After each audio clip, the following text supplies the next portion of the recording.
on, who's not read the PDF yet? Oh, Kim, you said you know. I briefly read it, but Briefly. Has everybody else read it? Read through it. Read through it, scanned Not it. read through it all. That's all.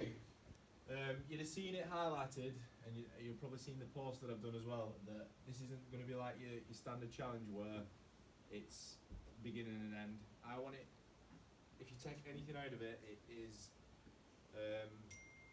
longevity rather than it being short term. So the way that challenges are run is you'll start here, and then you'll smash it for 8 weeks, you'll smash it for 12 weeks, put yourself in a hole of undereating, stress, overtraining, a little bit out of the norm as well, and then it'll come back to this. You'll spend 2 weeks of maybe thinking about training again, and then it comes back round to here.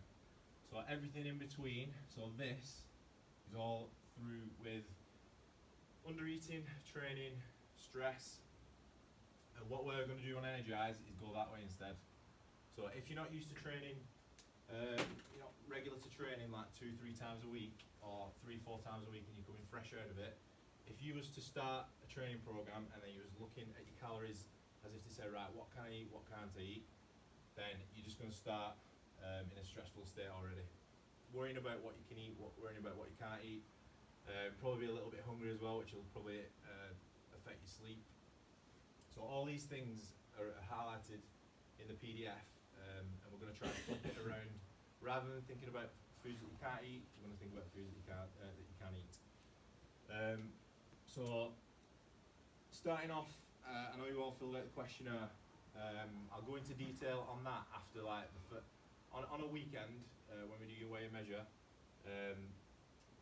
I want you to all learn about it rather than being told what to do, so that you over and over again you don't need to do that.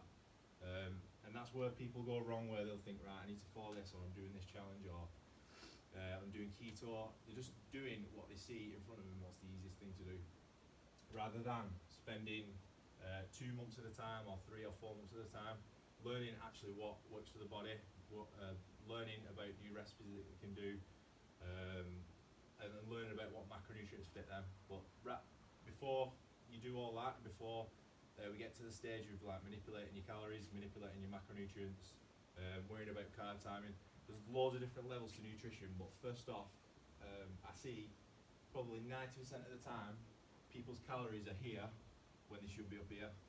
So if let's say, for example, I train 5 times a week and I'm eating 2,000 calories, because I'm used to eating 3,000 calories, if I was to eat 2,000, I would I'd probably get ill, my sleep would be affected, I'd be low on energy. But for somebody who's not used to eating that amount of calories, you probably pile them all in at the end of the day. This is negative calories, such as pasta, spaghetti, pizza, all the good food, like bad food. You try and pile in either at the end of the day or at the weekend, which brings on a lot of inflammation, which then affects you the rest of the day. When you wake up, when you start to get tired, it's all these kind of things that kind of like build up, and then you end up back to square one. Does that make sense? So throughout this now, so as we scroll through, we're starting at the top there. So that's just an introduction from what I've just gone through. And again, the goal of the program is for you to be able to continue doing it. If anybody says that they're hungry, then they're not eating enough. I want everybody tracking the food. Has everybody got MyFitnessPal? Yeah. Who's not got MyFitnessPal? Tell me, I just need to download that. If you're not used to tracking your food, then over this next 3, 4, 5 weeks, I want you to identify yourselves with MyFitnessPal. The amount of grams that you should be eating, the amount of calories that you should be eating. At first, it'll think that you'll look at it, you'll be like, right, macros, calories, what food can I eat? But it is really simple. It just gets over thought. So initially, I'll give you a calorie number. If you're a female, it'll be around like 1,500, 1,600 to start with. If you're a fella, it'll be above 2,000, so it'll be like 2,400. After that then, we'll split it into either 3 or 4 meals, 5 dependent on if you prefer to eat 5. You don't have to eat small meals throughout the day. from there then, we'll kind of like equally distribute your calories. So let's say you start at, it's in there actually, let's say you start at 2,100 calories if you're a fella. You can simplify it and just do 700, 700, 700. Like I was saying, this isn't some kind of like magic diet to start with, where you're like, right, I'm going to take that out, I'm going to cut that out, because I've heard it loads of times before, I've seen it loads of times before in gyms, and that's where people go wrong. They try and like make it complicated more often than not. So we're starting off with basics in terms of your calorie numbers, and this is for everybody. Who prefer to eat 3 times a day, and who prefer to eat 4? 3? Yeah. 4? Anybody 5?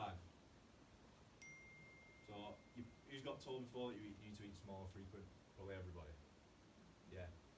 So starting yourself off from the very basics, keeping it very simple, 3 or 4 meals a day. So the first thing you would do is break up your meals evenly. The second thing that you do is add in, so we've got, I won't scroll down yet, it's a bit further down, but you've got fats, carbs, protein. So what you need to do is you need to include a fat, a carb and a protein in each meal. After that then, you've got 4, 5, maybe even 6 ingredients that you want to add into this meal. So let's say, so for fat you've got 9 calories per gram. For carbs and protein you've got 4 calories per gram. So if you think about it, if you've heard about fat foods are bad for you, some foods are, but it depends on the type that you choose, and it's the same for carbohydrates as well. So we're looking at clean food, pushing it up. By the way.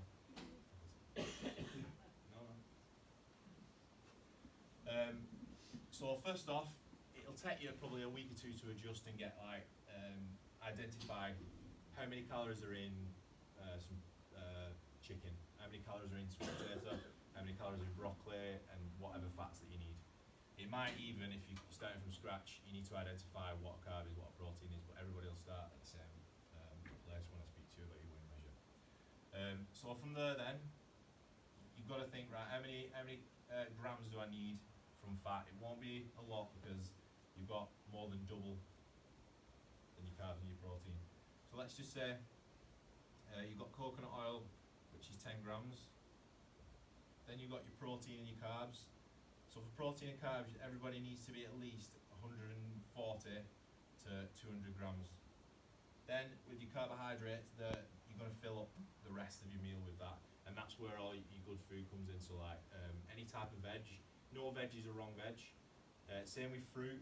If you've heard about, I can't eat fruit, it's a sugar. Yeah, it is, but it's a different type of sugar. If you said to me that I'll eat Haribo with every meal, then I say, yeah, that's shame. But you've got to think about the nutritional profile and what it's giving you in that meal. So let's just say you've got broccoli. I keep using broccoli, but I'll use it again. Green beans, and then you've got a grapefruit. As you get into it as well, I'll pick up foods and fruits that will help you with your digestion, which is what I'll go into in a sec. So then, as you start to develop your own nutrition plan, just from learning it and doing it yourself and putting it into MyFitnessPal, you then start getting a gauge of how you feel. So if you're eating 700 calories and you've not ate all day, you miss that meal out and then you eat another 700 calories, after 3 or 4 days you are going to get hungrier. So that's your body telling you that you need some food. In the past, if you would have done 700, you'd be thinking, right, I'll not be able to sustain this for longer. And then that's when you start having crap food at the end of the day. So the goal is to start with, build up your consistency, get used to your calorie numbers, get used to the types of foods that you can eat, and then we can start identifying foods that we need to maybe take out. This will be in like 5-6 weeks time once you've got consistency. Okay? Who started a diet in the past and they've been starving straight away? Yeah. How many, Ali, how many? About 1,200. Yeah, right, yeah. So for somebody who trains 3 or 4 times a week, this is just an example, you're going to probably burn between 400 and 800 calories, fellas, 800 calories per day. If you're moving and you're breathing and you need all your organs to function, you're probably going to, well, you will go past 1,000. So already, based on a 1,200 calorie diet, you're already missing quite an amount of calories. Built up on Monday, Tuesday, Wednesday, Thursday, Friday, times that amount of calories that you're missing, by 7, then times it again by another 3 or 4 weeks on top of that, and that's how you start going back to what I was saying before about stress. That's how you start getting stressed with not being able to sleep. Your digestion gets messed up because of the crap food that you eat at the end of the day, and it's just a vicious cycle. So going past macronutrients, going past supplements, the number one thing is getting your calories up. So if you will struggle to start with if you're not used to eating that volume of food, but for everybody, after the first week and a half, 2 weeks, you all need to be hitting that as a minimum. Because then, once calories go high, we can start to then bring them down, and like I said, manipulating food. Alright? A rubber here still. Oh no. Oh yeah. Yeah. Right, so that's the first thing. Has anybody got any questions on that? So is that just purely 3 meals? There's no snacks in between or anything like that? So it depends on you, and I'll answer the question now, but I'll also answer it when we do measurements. I don't get it. Bounces, so if you would prefer to eat snacks in between, then I say go for it. But if you prefer, like for me, I'm not the world's best food prepper, am I? Alright. If you're out of the house for like 12 hours, if you're out of the house for 12 hours, you prefer to prep 5 meals, you prefer to prep 3. I prefer to prep 3. But if you're used to eating regular, then I would say you can eat 5, there's no problem. Smaller meals, you'll be able to get better digestion if you've not got as much time. But I want everybody, so this is what we're going on to next. I want everybody around the meal time, and I know it'll be harder for some people, but even chewing your food for a little bit longer is going to help massively. And you might think, chewing your food, yeah, alright. But digestion starts in your mouth, so if you can digest your food properly, then you're going to have less inflammation in your gut. Everybody's ate food before and they've been bloated. If the food that you eat doesn't get digested properly, then your gut becomes inflamed, and then it releases toxins into your bloodstream, which can affect, again, going back to sleep. Sleep's a big one. Blood sugar goes high, all because your gut can't deal with it, which then releases insulin, and blood sugar shoots up again. So if you can keep blood sugar low by surrounding your mealtime with a little bit more like mindfulness, then you will get massive results based on just you sitting down eating your food. If somebody comes up to me and says, you need to think about macros instead of chewing your food, I'd say it's a load of crap just because of the results that I've seen from it. Somebody in here who struggled with the digestion, and just from calming down, no supplements were used, just from calming himself down, he was able to get his digestion a hell of a lot better. And like I said, it does come in stages, but you just got to get that solid foundation first. So with digestion, you've got to have, I want everybody to try and have a minimum of 20 chews per mouthful. It might seem a lot, and at first it might seem a bit of a nightmare, but if you can surround and protect that mealtime, then your proteins, your carbs, your fats, you're going to digest, assimilate them, and use your protein up to build muscle, to think. Use your fat to get your hormone levels up. Use your carbohydrates to use them as sugars and break them down so that you can perform better. One of my big passions is getting people to believe that they don't actually know how good they can feel. So if you're eating bread, or if you're eating food that you don't understand, and eating something that you think's healthy and it's not, then you're doing yourself a disservice just from not learning it and taking that couple of months out to learn what they're supposed to be eating. Any questions on that? Based on who's got a problem with being sat down 5-10 minutes? We did it sometimes. I have to get it when I can get it, and literally eat it quickly. Same with you, that better. Yeah, I don't see. So if you've got, it's a good point that. So how many hours would you be at work? 12? 10, 12, 14. Yeah. So what time do you work? This is a good example for everybody as well. What time do you wake up? Good question. About 7. 7? Yeah. then it just depends when you can eat your food. Yeah, I never know at what time I'm going to be home. If jobs come in, they come in. If not, So let's just make it worst case scenario.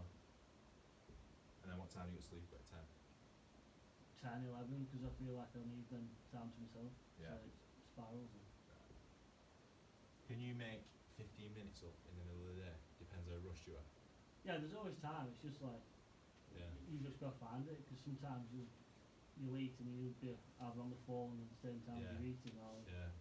because when you're in the van, that's usually what you're usually driving. Yeah. So I might a lot of time I'll eat as I'm driving. So in the past, and this is what I've heard as well, if somebody's working all day, and this is for you Ali as well, and any nurses, and anybody else who's on the feet most of the day, in the past you would have done probably 300 or 400 calories because you've not learned about the food and how much you actually have to eat, and you'll hear me going on about this for 50 days, have you wet enough, you'll probably get sick of it, but if you learn, then that's the main goal. 300-400 calories, so Rob, you'll probably need about, because you're up on your feet, you might need about 3,000 calories. Yeah. Not to start with. If I said to somebody, eat 3,000 calories, like, shit, I only eat 1,000. We've got to build up to it and then bring it back down again. So everybody's got to get their own baseline. So let's say you got 300 calories, and then you eat another 300 calories, you're probably hungry by lunchtime. Then you're like, oh shit, I'm starving, I can't wait for my food at night time.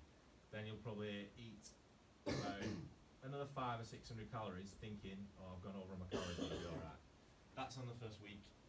In 5 weeks' time, what are you eating here? Good food, ain't you? Well, sometimes you go past it though, because Yeah. if you've not ate all day, you just go past it. At the weekends, what would you eat? Because you'd be starving. Shit. Yeah. Is that the same with everybody? Who's tried to diet in the past and been hungry and thought, right, no, I'll just hang on, I'll be alright, Gets to Thursday, Friday, Saturday, Sunday, I've done it, and you eat that. Yeah. So, what is causing that? Stress. All because this 300 calories that you thought you'll split up and kind of like segment throughout your day should really be 700 calories. So for you, 700 calories there. 700 there, but you'll need easier calories, and like I said, I'll go into everybody's different scenarios when I speak to them properly. And then maybe about 800 calories there. So instead of eating 1,500 and like praying for the challenge to be over, get yourself up to 2,400. Be more comfortable. Be more comfortable at night time, so you're not hungry. But also, you're actually doing yourself a favour rather than thinking that you're eating too much. Does that make sense to everyone? So, 7 AM, you wake up. What time do you go work at 8? Yeah, I normally eat 7 when I wake up, like 10 o'clock I'll get hungry. Yeah. 12 till 1 I eat again. Yeah. And then if I'm on at 7 o'clock I might grab something on the way about 4 or 5 and then So let's just say you wake up at 7 and you're out at 8. Or, for somebody else who loves to sleep, wakes up at 9:15 and gets in class at 9:30. Let's say you set your alarm clock a little bit earlier, so that 15-minute window is your 15-minute window to eat. I'm not saying eat straight away as soon as you wake up. I'm saying give yourself time to come round and give yourself that protection of knowing that you're doing a good job eating your food, and that food will last you another hour or two. Okay? When you get to lunchtime, or when you get to if you're having 4 meals, you'll have it slightly smaller. But if you're having 3 meals, then maybe push it up a little bit. But you've got to take your time to eat the food so that you don't feel bloated. After you've done that, then you'll get to lunchtime and you'll do the same thing. It's going to be a little bit trickier in the middle of the day, so you just got to think a little bit more intelligent about the food that you're eating. So going back to carbs, fats, proteins, it's double for fat. Fat isn't bad. You can have good fats and get the same amount of calories and it'll do the same amount of the job. Further down the line, then we can start identifying whether you need to replace fats and replace carbs and fats with each other. But for now, fats will do the job in the middle of the day if you're busy, so that you can very easily digest them. It's a hell of a lot easier digesting 20 grams of coconut oil than it is 200 grams of broccoli in the middle of the day. So you just got to be intelligent about the way that you look at your food, and that's where specifics start to come in. But can you see how people start to get hungry and then they fall back and then go backwards? Yeah. Have you got any questions on that, anybody? Nope.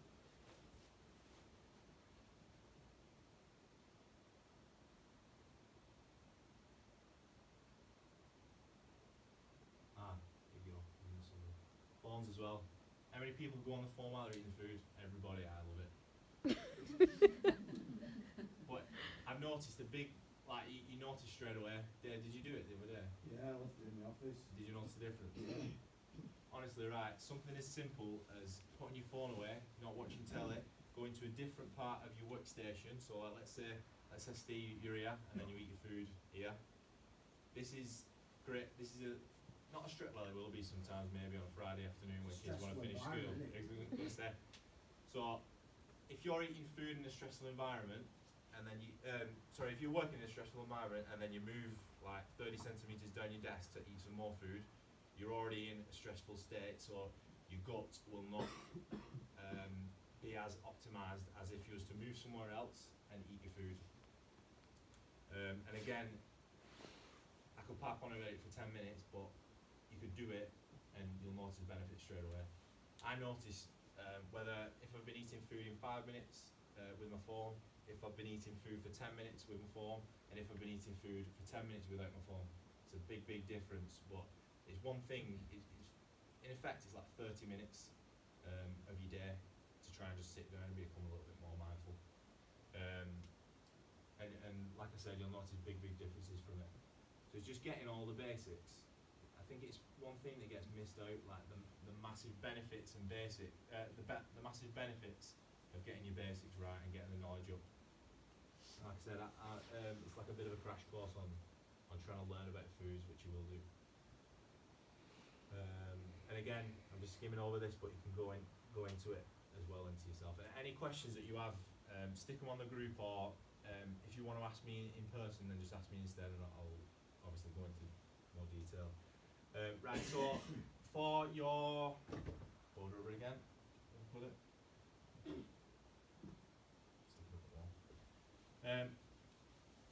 So there's macros, there's calories. For the food that you're eating, it's important that you try and rotate what you eat. And I'm not bothered whether you do the same meal 3 times a day, whether you have same meal 3 times a day, or whether you have the same breakfast each of the days, and different lunches and different teas. It's important that you try. So the protein there, you've got chicken, tuna, cod, sea bass, turkey, etc. You've got different amino acid profiles on each of those meals. So if you was to have chicken every day, you would eventually start to, obviously you get bored of it, but your body wouldn't utilise it as much because it would be used to it. Whereas if we can vary the proteins of what you're having, then you're kind of like enlarging the profile of amino acids that you're taking in. For your carb, I've done that with I've done it with whey protein around my training window. I think I've told a few people. So like I had a protein bar probably 3 or 4 times a week. Because I was having the same thing over and over again, I became bloated and intolerant to the protein that I was eating. So I started switching it around and put vegan protein in, and even though it tastes like crap, it did a better job because my body weren't used to taking it in. So no longer was I bloated, I could take it in, digest it and start using it again. And it's not necessarily to say that you do it forever, you just got to go for a period of doing it. And what I was on about, going back to specifics, you have to become mindful when you eat, but also mindful of if you start to bloat, make notes of it. Either make notes in your phone, even just message me randomly and say, I think I've bloated on something. We can identify it. You need to take the food out and then reintroduce it maybe month or 2's time. And that's one of the big goals of this whole thing as well. So getting your digestion sorted, getting the bloating sorted, which will bring me on to gluten in a sec. That just goes into the different types of carbs, but we can go into that further down the line. For your carbohydrates as well, what I was saying, protein you're only going to have one. fats you're only probably going to have one type. Well, you will. I want you to only have one type in your meal. But then carbohydrates is the one where not necessarily fill your boots, but you can get a lot of variation in. So we've got slow releasing ones, then we've got a little bit faster and a little bit faster. So fruits and maple syrup and honey have got high levels of antioxidants in where you won't find them in rice noodles or rice cakes. You just have to use your carbohydrates as a tool. Somebody might be able to manage 300 grams, somebody might be able to manage more or less. Again, it all comes down to specifics, but the work only gets done by becoming more aware of how your body responds to it. And obviously I'll be able to pick it out as well as we go through. Has anybody got any questions on like compiling a meal together?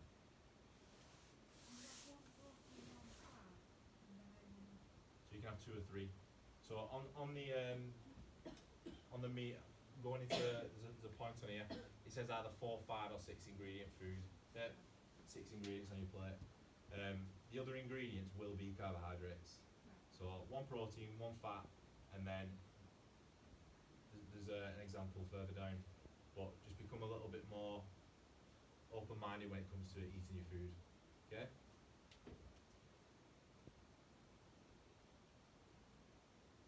This just goes into meal timing and stuff, but like I said, we'll get to that. It's a good idea to read through it, revise it, because when we do actually get to it, it'll make a hell of a lot more sense rather than me saying it and then you reading it. And then there's fats as well, so certain types of fats. So going on to gluten now. So you'll find that on the plan, there's no gluten in whole foods. So if you can find, if you eat some type of food and it's just got 1 ingredient in, which is a whole food, so protein, veg or fat, then there'll be no gluten in it. You will notice a massive difference when you start taking gluten out. You'll notice that you won't bloat as much, you'll notice that you'll have more energy, you'll notice that you'll be able to sleep better, and this is the same for sugar as well. You'll also find that products with gluten and sugar in are going to raise your blood sugar more than with simple whole food, and that'll inhibit your ability to burn fat. So on the one hand, you need to push your calories up. I've gone on to this in the bottom. On the one hand, you need to push your calories up, being the right type. On the other hand, if you start to push your calories up and eat gluten and sugar and other foods that's got 20 different ingredients in, that's when your gut starts to respond badly rather than knowing that you're digesting food that's good for it. So there's a big difference in bad food and good food.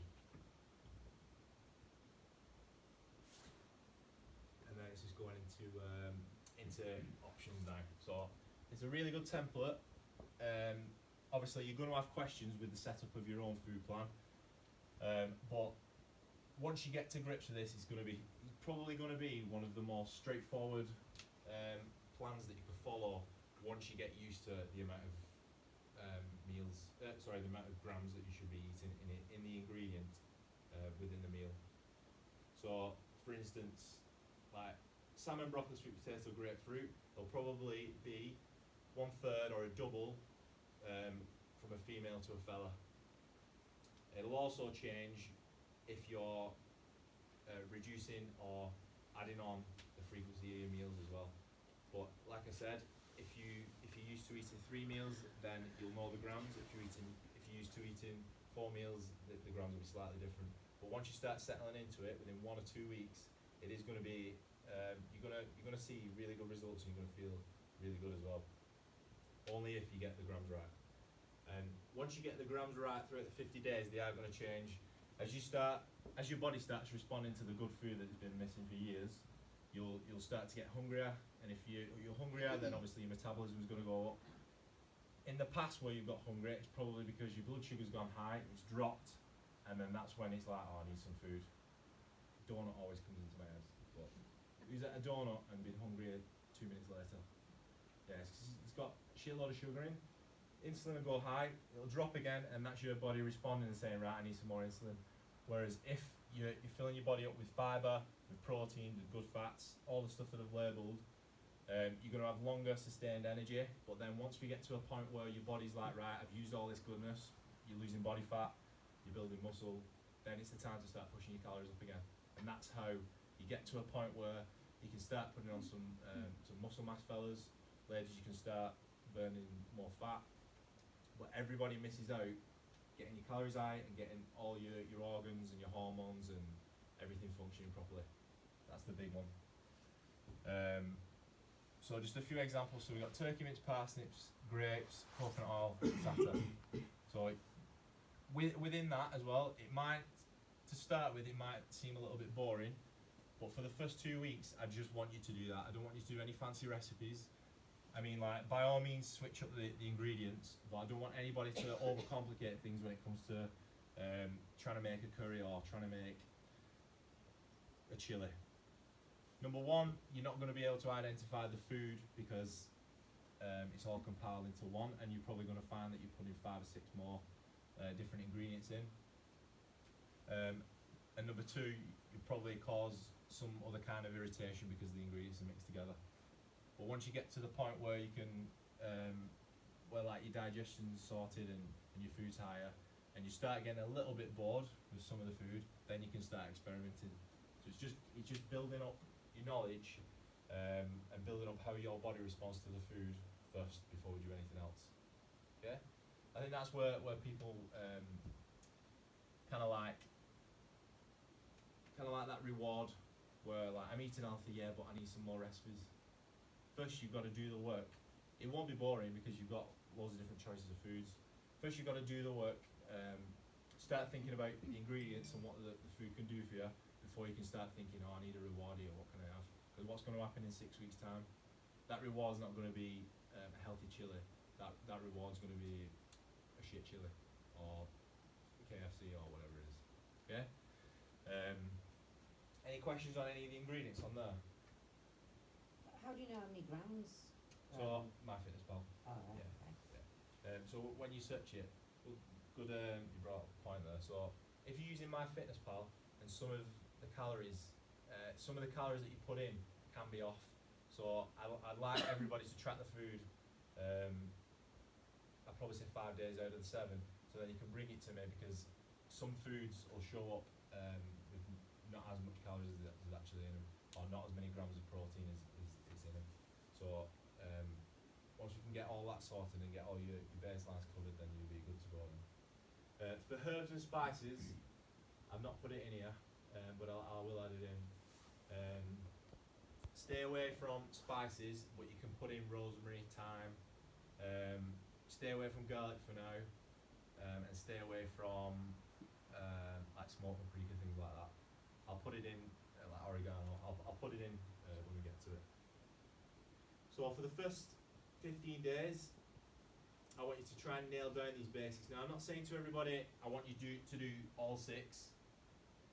That'd be really good if you could do all 6, but I want you to pick out 3 or 4 things that you know for a fact that you will nail down for the first 15 days, because that will be your staple then for the rest, hopefully for the rest of you training and eating well, which I'm hoping is going to be for quite a long time. Once you get that nailed down, then you can start maybe introducing something else. There's no point in somebody going keto if they can't chew the food properly, if they're getting stressed out, if they're not eating enough. Nobody's going keto, by the way. Phase 2 is just becoming a little bit more aware of it, and then we can start introducing recipes and things like that. On a weekend, you'll look forward to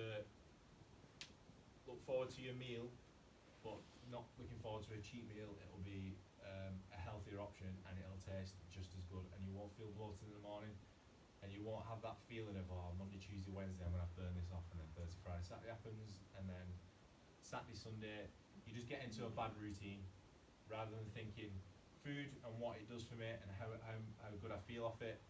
I'm having positive results off it, rather than flipping it around and going, oh, food's negative, I need to work it off, I need to train. You need food to train, you need food to perform, you need food to perform better at work.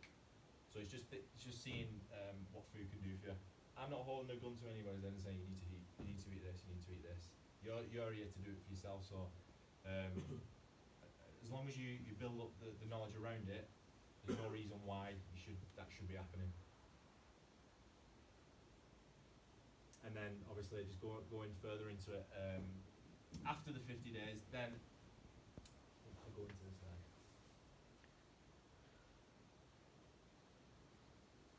When we get to a certain point, like I was saying before, we can start looking at macros and macronutrient timing and things going around your sleep, going around your training window.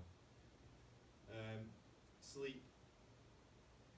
If you struggle with your sleep, then you're going to crave bad food. If you eat bad food in the day, your blood sugar's going to go like that, so you'll probably have broken sleep. If your cortisol level, your stress hormone is high, you're going to have bad sleep. To start with, manage your food, your sleep will get better. But then there's other different things that we can implement. If somebody's really bad with sleep, then we can start looking into all this kind of stuff. But for now, I'll leave that where it is. If somebody really struggles with sleep, then speak to me on your measurements, and we can address it. But it is good to, if you think that might be a problem for you, to look into it a little bit more. We can go into that. So supplements. Again, repeating myself, but first we need the food sorted, then we can start looking at supplements. With that being said, we do want everybody to get vitamin D. That should be in when you get home, order it. And then I can start looking then. I'll just give you an example. So multivitamin is in there to cover all your bases. So let's just say you've got 3 types of veg to start with, and this isn't a bad thing because you're all going to be starting in different stages. Let's just say you're rotating your vegetables 3 times, so you're just sticking to 3 vegetables. The multivitamin is going to cover all your bases. So if you want to get that, you can get it in. Magnesium, if you come to me in 2 weeks' time and say, yeah, I'm struggling, I'm sore, all this kind of stuff, you can put magnesium in. If you want to, you can get them all so all your bases are covered. But food is the number one thing to start with. Water.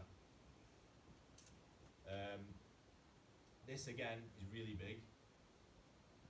If you're not drinking enough water, then even though you're eating enough food, you're not going to have the water to back the food up, so you're not going to have it to act as a lubricant, you're not going to have it to perform better, and you're not going to get as much out of your food if you don't drink enough water. So make sure, I've seen on a few questionnaires, like I've only skimmed over them so far, I'll go into them tomorrow, but I've seen that most people don't drink enough water.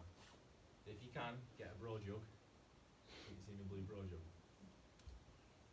If you can get like a 2.2 litre, ladies, I want you drinking at least that. Fellas, I want you drinking at least a bottle and a half. If you're not even used to drinking a litre, start at a litre and a half. You will find at first that you're going to the toilet all the time, but you do get used to it. Okay, so try to push your water up. Who started drinking a load of water and then got sick of going to the toilet and stopped? Yeah, you just got to adapt to it and let your body get used to it. But because of the food that you're eating as well, it won't happen as often. You drink a lot of cardio, Matt? What's that? You drink a lot of cardio pop? Can you? If you do, would you class that as your water or would that be separate? I'd rather you do that than not have it. Right, okay. It's not just drinking that pop and go like that. Yeah, you don't go for like sugar-free instead. And then there's little supplements you can get from My Protein now. You can put them in. Oh, flavour. Yeah. But yeah, I would rather you have something with a little bit of something in it rather than not. But just don't smash in a Coca-Cola or something like that. So Diet Coke you can, but I wouldn't have it all the time. I'd probably have it once as a treat on a weekend. And like I said, in the past, I'd have said to somebody, I would have said to anybody who's asked no. But then, somebody who's wanting a Diet Coke, or want a Diet Coke, crave a Diet Coke for about 2 weeks, and I think, shit, I need a Diet Coke, and then go for a Diet Coke and a pizza instead. So it's trying to build up your relationship with food and what you can and can't have, but being a little bit sensible about it as well. Which is what I'm going to go through now. Tea, coffee, Matt. tea and coffee, yes, good one, Dave. Right, so who drinks 4 cups? Who drinks more? Shit, big lad. I reckon about 8 Eight. or 9 coffees. Right, About 8. right. If you're having, Depends well, on- I had 3 coffees tonight because I knew I needed to be awake for this, my chin shaking. If you're having a lot of coffee, then it's going to block a lot of the micronutrients that you're trying to take in and what you're trying to do to your body. So if you're having 8 cups of coffee, I'm guessing you're not eating that much. You probably eat something for your breakfast, then you'll eat something for your. I'll eat as well. What's that? I'll eat as well. Eat as well. Yeah, it just depends. Yeah. Right. If somebody is having a lot of coffee, then it says to me they're not taking in a lot of food because they need it for energy. Whereas we're trying to flip it around and have food for energy instead of coffee for energy. That's number 1. Number 2 is how many who has black coffee? I love coffee. I love your caffeine. If you're having milk in with your coffee, then you've got to think about calories and dairy as well, which is something I've not covered, which I will. Yeah, almond milk's fine, but having 8 cups of coffee, it's like shaky chin tackle. That can be and as well, it'll affect your sleep. So caffeine raises your heart, then you won't be able to sleep. You struggle to sleep. But if you can start to reduce it, rather than going from 8 and going right, I'm going to do 1 cup of coffee a day. How long it lasts? About 5 days. You try and reduce it instead. So yeah, caffeine just is a replacement for the food that's missing in your diet. Right, so outside of this now, so I know I could stand here and say I do that all the time. I do that all the time. I don't do that all the time. I'll probably do it for 80% of the time. And then when a holiday's coming around, I'll probably do it 95% of the time. You say it's about right. Dinah's 100. So now you've got to try and everybody's ears perked up now and talking about this. Right, so if you're eating a diet that's about 70% of that for 9 months of the year, and then 30% of the time you're choosing foods that is enjoyable, because I love food. Probably, I bet you all I love food more than all of you. I love food. But I also know that I want to feel good, and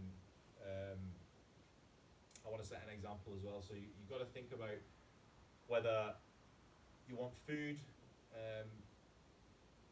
that's got an enjoyable factor attached to it, or food that's got an enjoyable factor attached to it, and you won't feel that shit, and you'll still get results. So that where I'm saying you push calories up, for this now you've got to think about how many calories has it got in it. Am I still eating enough calories for the rest of the day? So I don't want on a Saturday. Let's say you eat 1,000 calories, and then you're thinking, right, I need something that's got a lot less calories in this, and you end up eating 1,600. That's just completely missing the work that you've done. If you come up to a meal and you think, right, I want to have something good for my meal tonight. Number 1, either do it in the way that you will get shown and you'll get used to doing. And number 2, if something comes up and you kind of I'm in a rush, I feel stressed out, I'm starving, then don't just reach for something like what you would typically do, something that's habitual, something that's high in sugar, fat, all the good stuff that your body craves when your cortisol's high. But kind of take a step back and think, right, I'm stressed out here, I want that. This will probably taste just as good and I'll feel just the same just by making a sensible choice.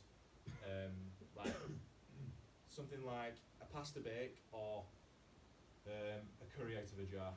So getting a curry in a jar will taste amazing because you've kind of cut that little bit of sugar out in your diet. So it's taking a step back and thinking, why am I craving this kind of food? What results do I want to get, or what results do I want to keep, sustain, keep it going? And you'll get used to that habit of just turning the crap food down. And that's where I think people get it's the start of the cycle where people will think, right, I bet that I'm going to eat something else now, and which is what I'll go into in a minute. They'll think, right, I'm going to eat that, and the sugar craving will then kick in another sugar craving, or kick in another sugar craving. Before you know it, you're not training 2 weeks just from eating something that you can very easily get just as much enjoyment out of, kind of like just choosing the wrong option. So again, building up your knowledge in that, and then building up the knowledge that you can take food outside of this and still enjoy it. I'm not saying like cut it out forever, but just choose your battles and maybe put it in once every 2 weeks or something. That's where people tend to do that rather than just that instead. You're in it for the long game, not the short game. Any questions on that? Nope, nobody? Right, so this is just some. This is some of the questions that I put in the group. Some of you won't have been in it before that, before I asked them. But so this one's Gav, yeah. So working away, stuck for ideas on what to have. So have you tried prepping your food before? You tried prepping your food before, but what kind of sometimes foods? I wait till that from Monday to Thursday night, so if not. Yeah. So have you got what shops have you got close by? Usually, is it usually a Tesco? Where I am? Yeah. Well, the Morrison's and Yeah. So you'd have probably walked in and gone, yeah, I'll just have a chicken or some chicken legs, wouldn't you? And then something else. What else would you have? Something that you can't warm up. That's what it's at, man. Yeah. Chicken and that. Yeah. So doing this and getting used to what you can and can't have, you would then go, right, I need a pack of chicken instead, and I need something that's got fat in, I need something that's got colours in, so like a salad. If you was to go for, let's say you went for chicken out of a packet, which is like 200 grams, and you probably get about 350 calories out of it. That's only 350 calories, and then you go for a salad, that's 400 calories, and then you'd be like, I'm starving. Have you done that before? No. Now I'll does. package of chicken and that. Yeah. Just like What? Packets of, Yeah. just random packets of chicken. well, yeah. Right. Chicken's Random fine. packet of chicken, 350 calories, and then you're hungry still again. hungry, you know what I mean? Yeah. You So, mean like don't make it when you're empty? Yeah. right, so you missed the salad out. I was half right. Right, so just chicken. So now, once you get to grips with all this, you'll think, right, I need some chicken, I need some almonds, and I need some salad. That 350 calorie meal with just plain chicken will turn into like a 750 calorie meal. You can do it twice. That's 1500 calories. Your breakfast, and then thereabouts then. But it's just kind of like, it's not ideal and it's not a home cooked meal, but it's something that will keep you going, along with maybe a protein bar once every 3 days or something. So family meals, this comes into like making recipes, but you've got to learn all this stuff before you can start being creative with making recipes. And it's not 6 months away, it's 2-3 weeks away, that's it. But unless you don't know how to make a recipe, you're not going to know what to make for your family. So it's just kind of learning as you go along and including everybody into it.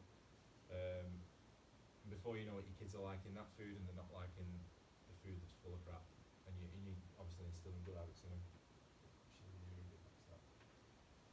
Boredom, eating, so that's just what I've covered. Becoming more knowledgeable about food and the ingredients that you can put in your food, and then compiling different kinds of meal plans. So going back to the other one, you had like 30 different ingredients on there, not just 5 of what you think might be right, and then scared to go outside that kind of circle of the food that you're protecting and think, yeah, that's healthy. Yeah, does that answer your question for that one? Resting and output and not eating enough. So that is basically what I've just covered for the last hour. So it's just pushing your food up, getting used to thinking, well, becoming more knowledgeable about thinking that you don't have to go at it 100 miles an hour. There's a reason why I program sessions in that don't smash you into the ground every single day, and it's because of what I've been going on about stress. So if you can manage your food and your training's consistent, then you're not going to want all that bad food and your sleep's not going to get disrupted. Eating late most of the week, rotation. So again, it's just going back to learning more about food.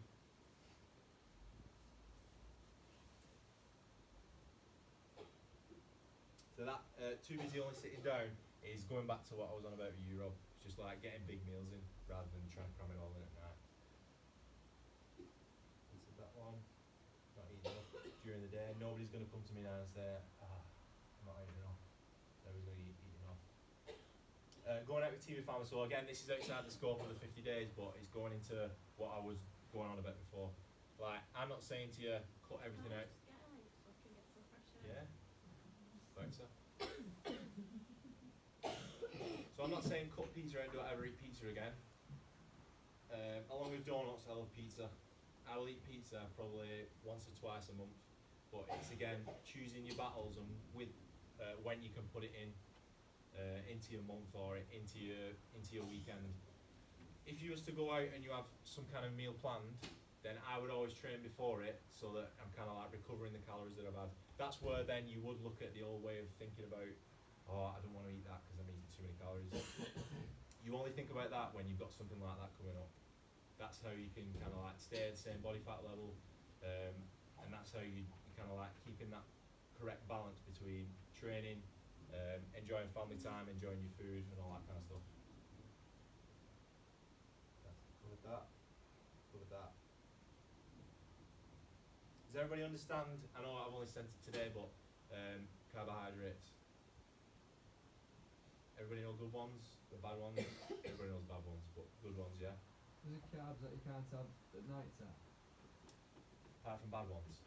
Well, I always got told having carbs in the day, you're not allowed to have No. rice at night time. No. To have veg in it and meat at night. Yeah, no. Not like you're fine with nutrition. There's no right and wrong answer. So somebody could come to me and go, I can't sleep at night, and I'll say, what are you having? And they'll say, loads of carbs, and I'll say, are you full? And they'll say, yeah. And I'll say, right, take carbs away or reduce them. Whereas somebody else could come to me and say, I'm stressed at night, I keep thinking about stuff, I can't get to sleep, or I'm up till 1 o'clock. I would say put carbs in. So it's different for everybody, but as a staple, like I was going back to, I want to start everybody off on the same. Unless I speak to you, I want to start everybody off on the same scope so we can adjust it from there. That's where individuality comes in.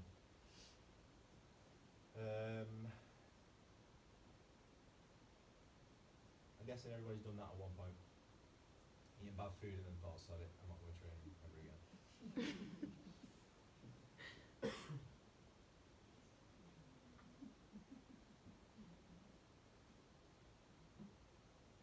This I don't want to happen, so people being tired and fatigued, and you know, if you're tired and fatigued at the end of the week, then something's not been right, whether it's your water that's not been high enough, whether you're missing out on some sleep, or whether your food's not been. But again, you're not going to get it right straight away, but by the end of the 50 days, you will get it right and you won't feel like you've got dips in energy, you're tired. That's the main focus of it.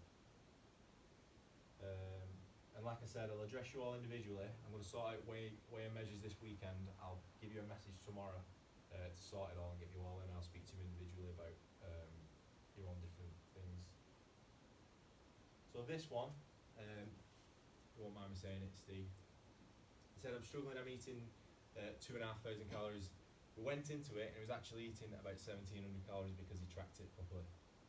So that's just a little thing in there to think, right, I'm eating 600 but I feel hungry. Just take a step back and look at the food that you're actually eating and try and maybe input it a different way. And it's an easy mistake to make as well. Look at it from a different point of view and think, actually no, I'm not. If you're eating 600 calories and you're only used to eating 1,200 calories, then there's got to be something wrong. You should be feeling quite full. So it's probably just the name of the food that you're putting in wrong.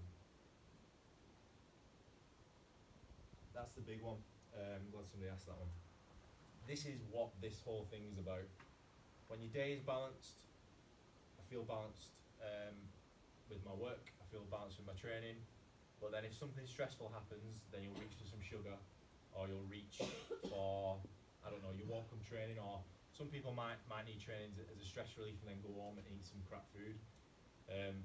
But if you manage all these small variables that somebody else looking on the outside think, oh, you only do that, these are the big things that make these are the small things that make the bigger picture. So getting that 10-15 minutes of mindfulness in the morning, same with your lunchtime, and same with your tea time, will help bring your cortisol down, and you won't feel like that. And like I said, it won't start straight away, but you just got to put the work in first. Everybody's bored with the food that they're eating. 10 questions on that. And then accountability and mindset, that will grow as you get further into the 50 days. And then that was which would have gone on a bit before. That is it. Anybody got any other questions? Oh yeah, histamine, inflammation. So the food that you're eating, everybody over Christmas would have had alcohol, maybe had cheese, maybe had some kind of like fermented food. That's what will cause the histamine. So yeah. So when I speak to an individual, I might take out some certain foods like citrus fruit, and if you're thinking about having jalapenos or cheese like feta cheese, something like that, probably take that out. But it's just like a cause of inflammation in your body from the food that you're eating, or if you're stressed as well. So yeah, that's that. Somebody stretch the stomach. Like, why am I stretching my stomach? Like, you're not stretching your stomach, you're scratching it. That is bang on an hour that. Come on, somebody must have a question. So I'm guessing there's no alcohol in this 50 days. Alcohol acts as like a big when it comes to gut health, if you have alcohol, it's kind of like going to send an inflammatory response to your gut, and all the food that you're eating, the hard work that you're doing, will kind of like undo it. You're trying to get more sleep in. You're not trying to like affect your sleep in a way where you taking in alcohol will make you stressed and you'll lose sleep. Even though you might have had 8 hours, you might only have had 2 hours of quality sleep. So then you'll wake up on a Sunday and you'll be tired, and then Monday cravings start, Tuesday, Wednesday. So it's how you can manage it. I'm not saying like cut it out, but if you can try and reduce it and then get all your other markers up first, maybe that's something that will develop as you go along. So I'm not saying cut it out, but just try and like reduce the amount that you're having. Because if I said to you now cut it out, you probably want to fill me in, and number two, you probably won't stick to it. What was you going to say about dairy? Dairy. Thanks for that. So dairy is a bit like gluten, where some people can tolerate it, some people can't tolerate it. For me, if I have coffee with milk in, then I get slightly bloated, and it affects my energy levels. So it's just kind of like everything goes back to how you can tolerate the food or the liquid in terms of dairy. We're trying to kind of reduce the effect that your food has on your stomach in a negative way, and trying to create more of a positive environment. So if we can do that by cutting dairy out, like I said, everybody will be different, but more often than not, people will be a little bit intolerant to dairy. I didn't think I were, and then I cut it out for a few days and I felt like my energy levels went up. So I'm not saying it was massively affected, but I could tell a difference in it. Anybody else? When it comes to weighing your food, should you be weighed raw or cooked? So for a more specific angle, it would be raw, but some people find it easier to weigh it cooked. Me for one, I tried to do it for 2 weeks and my head was mashing it. I was going into the kitchen stressed out because I had to do that and do every meal individual. And I've done it in the past where I've weighed my food cooked, and I found it a hell of a lot better. In terms of like when we get to it, recipes and food prep. So trying to weigh out food that's raw, you're gonna have to split it up, put it in different pans. But if you weigh, like, let's say you weigh 500 grams of chicken raw, and then you put it in the pan, you have to weigh it again, don't you, when it comes out, or like try and eyeball it. I've done it. Yeah. How hard is it? When How hard is it? already cooked. Yeah. Split it out, divided it It messes all with my up. head. So do it cooked, because how long are you gonna weigh food raw for? You're not gonna wait for that long. I weighed it. I lasted barely 2 weeks.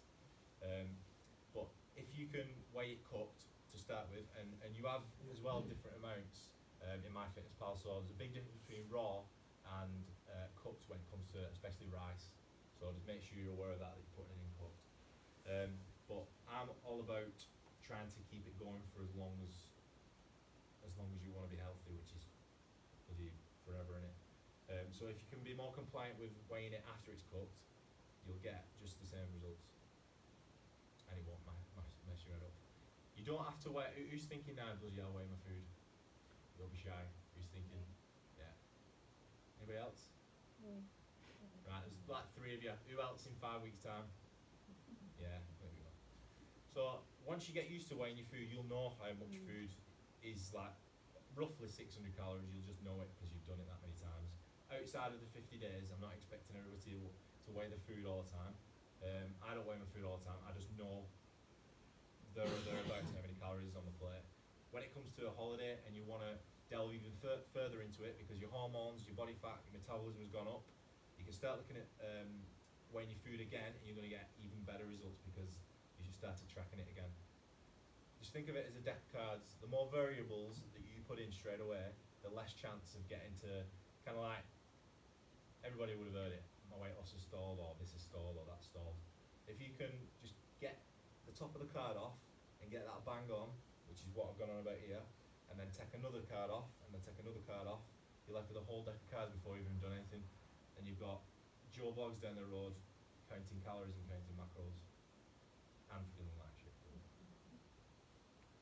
Anybody else? So you're going to tell us over the calories? Yeah. I'll tell you in your measurements. If you don't want to get weighed as well, I'm not going to weigh you.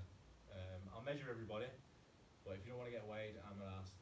If you're not asked, I'm bothered about obviously doing this properly, but scale weight's different. You're going to be weight training. Your body will change without you seeing a number on a scale. How often will you do it? Every 2 weeks, every 2 or 3 weeks. It depends on you. Like, I don't. If you've had bad experience in the past, you're like, right, I'm getting weighed every 2 weeks, and then outside of the 58 days, you're not sticking to it 80%.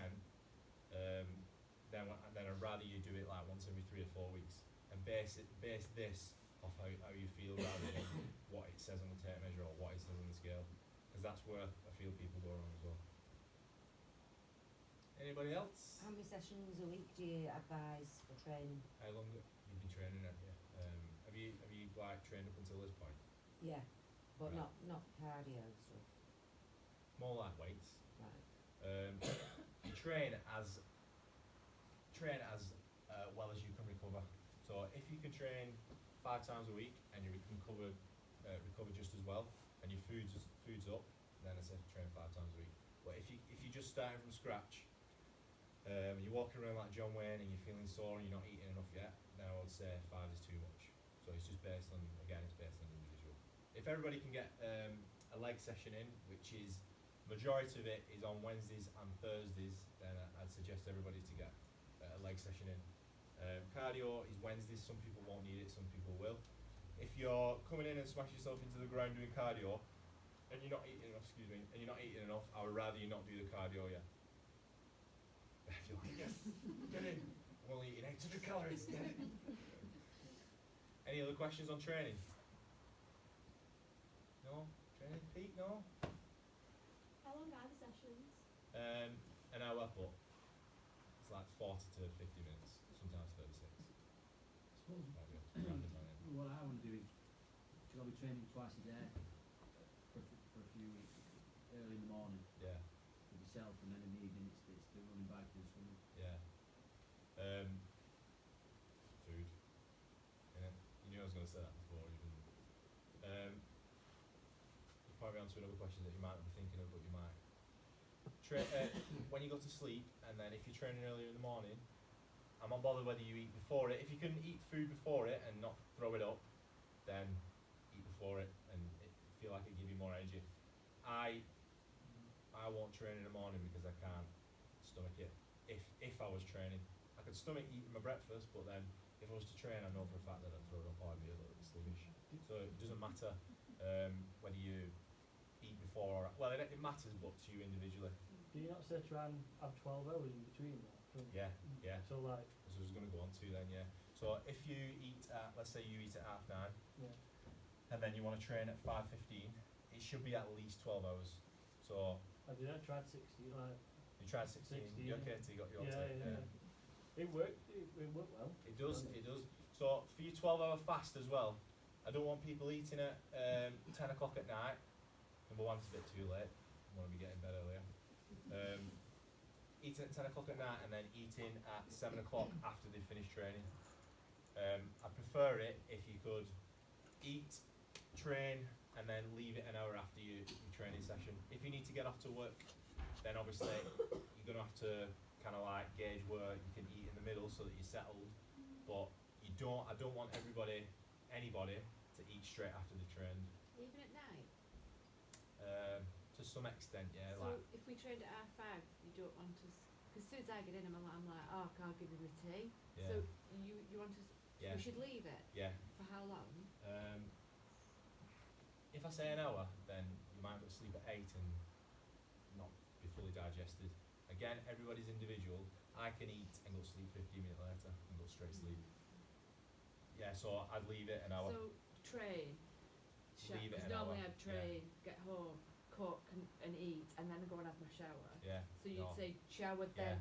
then Because what eat. happens when you train, so this is my point, so what happens when you train, you're like, your body's stressed out because you trained, your gut is stressed out because it's part of your body, you eating that food, I thought it actually helped me if I ate protein quick, because I was synthesis, thinking, no. oh, I'm obviously still burning. Yeah. So if I eat now, The it's thought part of- the thought is protein synthesis, but if you think about it, going back to what I was saying about gut health, if you're training, your body comes under stress. Say we're doing a shitload of bicep curls are stressed out, but biceps are part of your body, your gut's part of your body.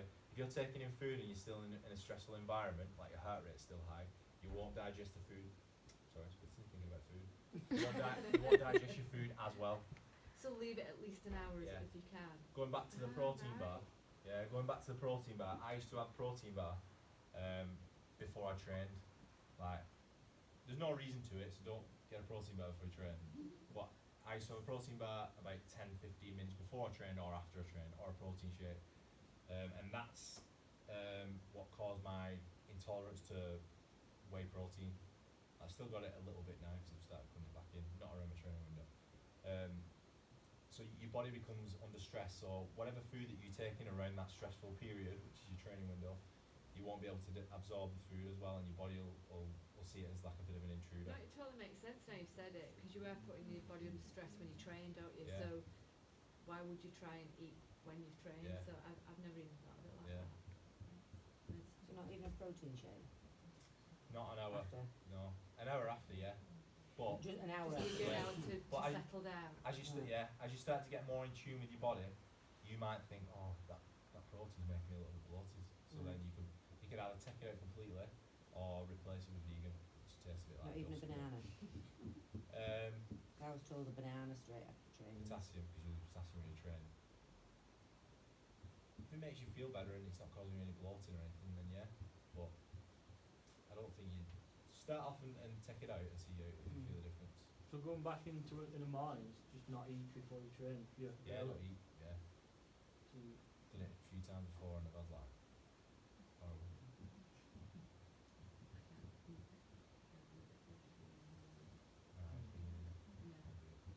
But if you're struggling for energy, then have coconut oil and in a coffee or just a shot. That'll work. Might get a coating of coconut oil in tea, but it'll do the job though. No more questions? Nope. I'll be in touch tomorrow as well about your measurement. I'll probably be driving home now and think, shit, I didn't mention that. But if I remember it, then obviously I'll highlight it in your measurements. What time are the measurements sort of? So I'll finish.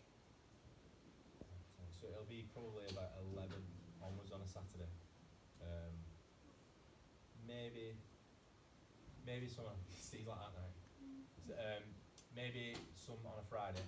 I'll just see tomorrow. I'll have a look at the diary, but definitely like 10:30. All right, everybody. cheers, mate. Cheers, everybody. Yeah. No worries.